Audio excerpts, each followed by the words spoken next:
Welcome to Shopware tutorial. In this video, we learn how to edit maximum quantity of cart.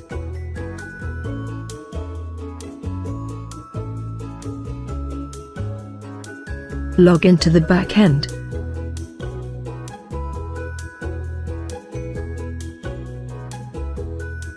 Go to Settings and Cart Settings.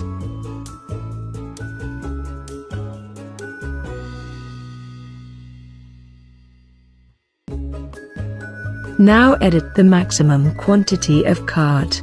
Click Save.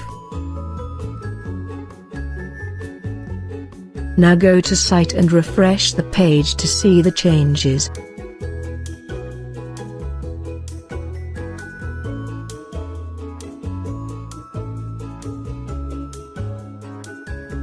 Thanks for watching.